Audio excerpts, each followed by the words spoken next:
Maka begitulah gambarannya. Seorang yang mengaku salafi, kemudian terjauh dari komunitas salafiyin, maka akhirnya dia bagaikan terjauh dari qati rombongannya.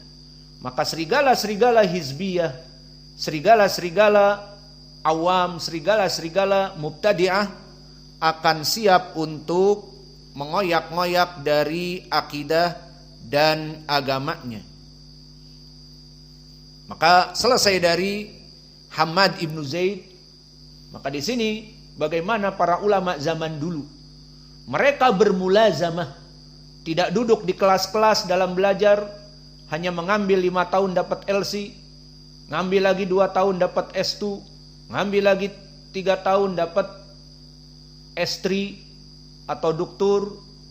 Maka para salaf dulu tidak memandang gelar-gelar dunia yang akan diberikan dan diraih, maka mereka duduk bertahun-tahun dengan syekhnya, dengan catatan syekhnya itu baik akhlaknya, baik akidahnya, baik manhajnya, dan juga baik ilmunya. Maka dia betah duduk bertahun-tahun. Maka akhirnya diakui oleh manusia muhadithun di zamannya seperti Yahya ibnu Ma'in, jika berselisih Sufyan Ats-Tsauri dengan Hammad ibnu Zaid pada hadis Ayyub, maka Hammad ibnu Zaid lebih dipilih ucapannya. Dan bahkan jika manusia semuanya muhadithun menyelisihi Hammad ibnu Zaid, maka Hammad ibnu Zaid lebih didahulukan dari ucapan Ayyub As-Sikhtiyani. Dan Ayyub imam yang agung. Kembali kepada sanad. Kemudian meriwayatkan Hammad ibnu Zaid haddatsana Ma'bad ibnu Hilal. Dan Ma'bad ibnu Hilal barakallahu fikum, dia seorang tabi'i.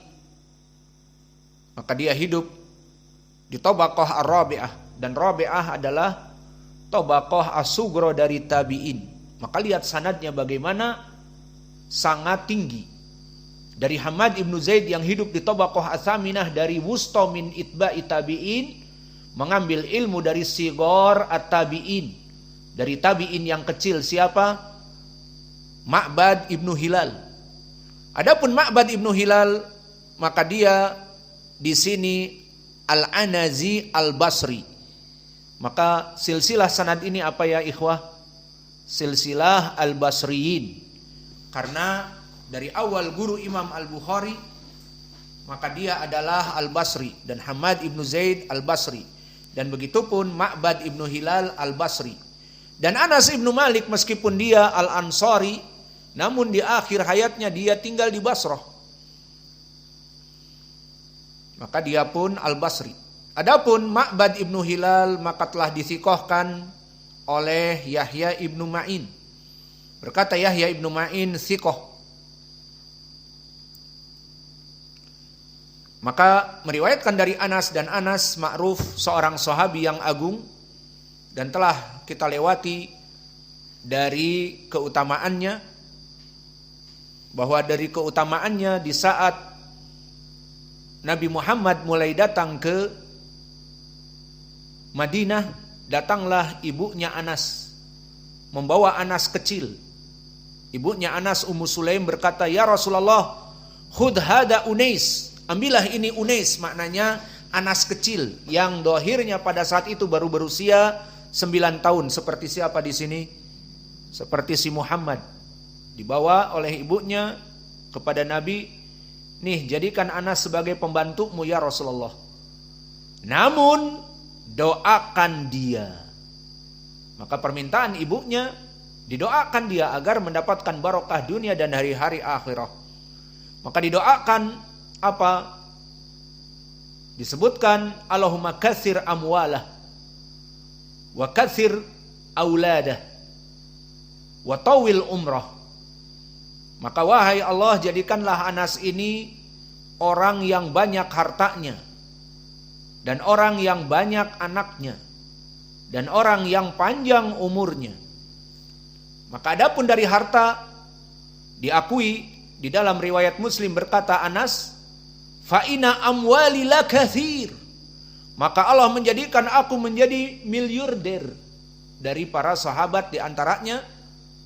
Dan dikatakan wa umri, kata Humaid, mi'ah ila sanah, umurnya 99 tahun, panjang. Nabi hanya hidup 63 tahun, dia 99 tahun. Mi'ah ila wahid. Lalu anaknya, wa inna iyali mi'ah wa isrun, maka anak-anakku semuanya 120. Maka dia tentunya poligami. Dia mempunyai istri 4. Dan tidak cukup dengan itu, di zaman dulu masih ada perbudakan, maka dari budak-budak. Dan juga di zaman dulu, di zaman Nabi, ada jihad. Dan dari jihad ada yang dinamakan sabaya. Bukan sabaya luhuh, to'am ahli atau ahli Son'a, atau ahli Yaman, bukan sabaya. Yang mana dia itu makanan sarapan. Tetapi sabaya maknanya di sini adalah perempuan-perempuan dari mereka orang-orang kafir yang kalah perang. Maka kaum muslimin tidak seperti kufar, tidak seperti orang-orang Yahudi di zaman now. Mereka membantai perempuan dan anak-anak. Dan bahkan jika mereka menang perang pun dibantai semuanya. Kalau kaum muslimin tidak. Anak-anak tidak boleh dibunuh. Orang-orang jompo kalau bisa diselamatkan, mereka sipil diselamatkan. Dan para perempuan-perempuan pun tidak dibantai dan diperkosa dulu, tidak. Maka mereka diberikan haknya, dinikahkan, dan seterusnya. Maka yang jelas Anas mempunyai anak 120, padahal pada saat itu dia belum meninggal, belum usianya 99 tahun. Maka inilah dari keutamaan Anas, dan juga dia minal muksirin fi riwayatil athar. Ranking berapa Anas? Ranking ketiga setelah Ibnu Umar, maka disebutkan minal muksirina fi riwayatil athar Abu Hurairah tsumma yalihi Ibnu Umar Anasun, maka setelah itu Anas. Maka Anas di ranking yang ketiga dari para perawi yang meriwayatkan hadis-hadis yang banyak dari Nabi. Maka selesai dari sanad, kita masuk kepada matan. Disebutkan di dalam matan dari Anas Ibnu Malik, wa dhahabna ma'ana bi Tsabit al-Bunani ilaihi. Maka diriwayatkan oleh Ma'bad Ibnu Hilal, qala ijtama'na nasun min ahlil Basrah. Maka di sini Anas Ibnu Malik pun pada akhir-akhir hayatnya tinggal di Basrah. Berarti musalsal bimada, sanad ini biman bi ahli Basrah ataupun bil Basriyin. Maka sanad ini semua rawi-rawinya dari Basrah. Sulaiman ibnu Harb al-Basri, Hamad ibnu Zaid al-Basri, Ma'bad ibnu Hilal al-Anazi al-Basri, dari Basrah, dari Irak. Dan begitupun Anas ibnu Malik, dia adalah al-Madani, al-Ansari, dari Ansar, namun dia meninggal dan hidup akhirnya di Irak atau di Basrah. Maka silsilah sanad ini al-Basriyun, sanad-sanad orang-orang Basrah. Maka kata Ma'bad Ibnu Hilal, aku berkumpul manusia di Basrah, maka kami berangkat semuanya ke tempat Anas Ibnu Malik. Maka kami berangkat ma'ana bi Tsabit al-Bunani ilaihi yas'aluhu lana an hadits syafa'ah fahidahuwa fi qasrihi fawafaqnahu yusalli duha fasda'dhanna fa'adina lana wa huwa qa'idun ala firashihi.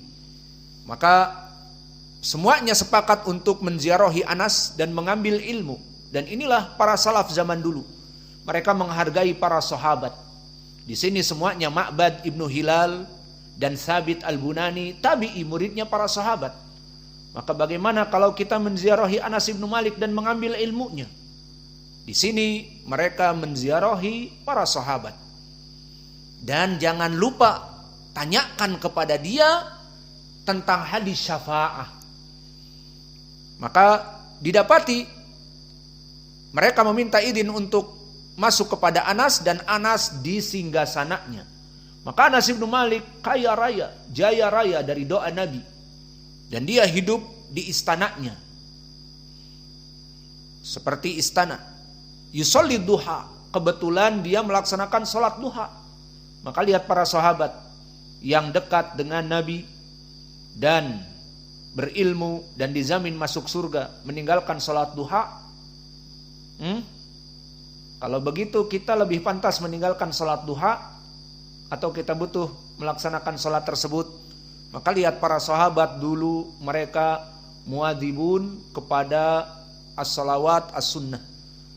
Maka Anas bin Malik dalam keadaan tua di sini pun masih melaksanakan sholat duha. Kemudian kami meminta izin, maka dia duduk di kasurnya.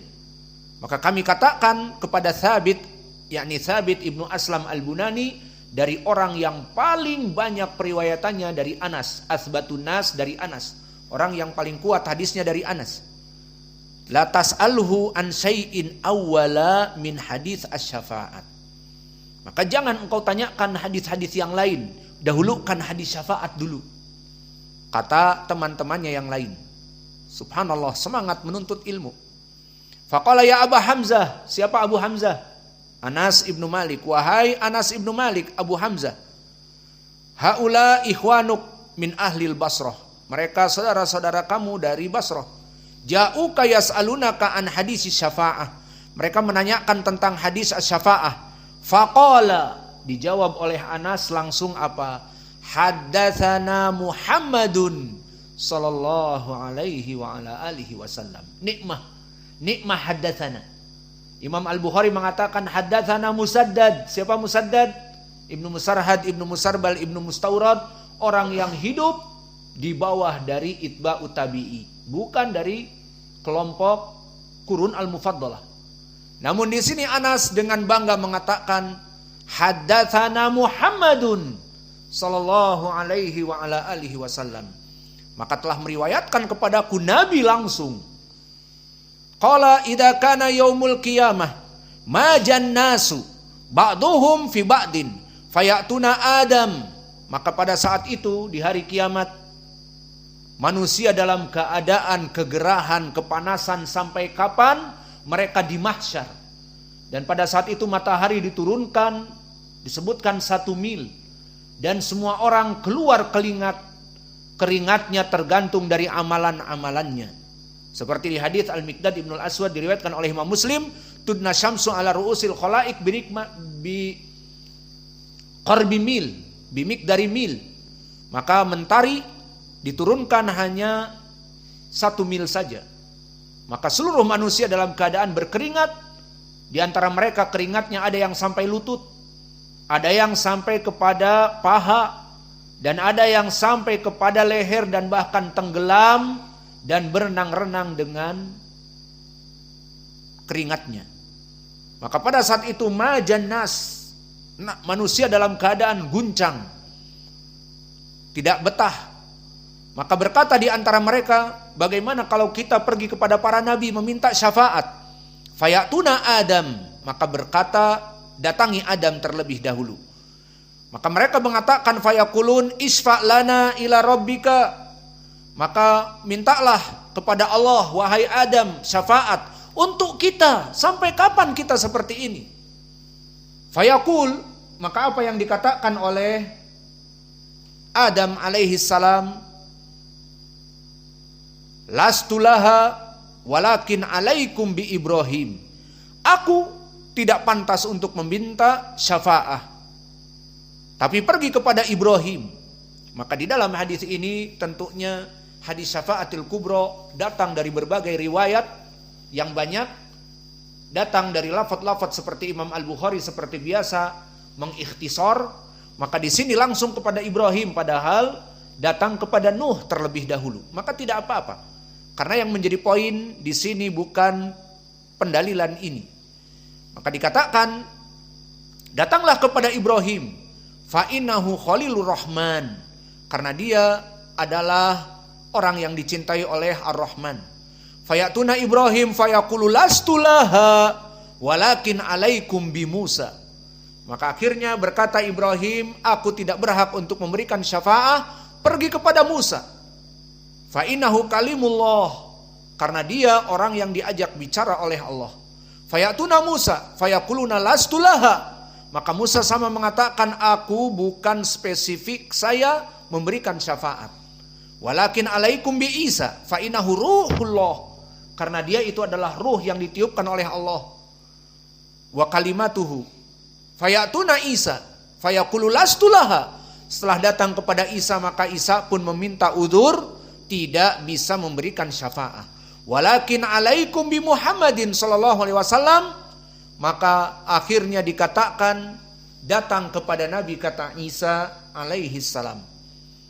Di saat mereka datang kepada Isa, kepada Nabi Muhammad, maka fayatuni, mereka datang kepadaku, kata Nabi.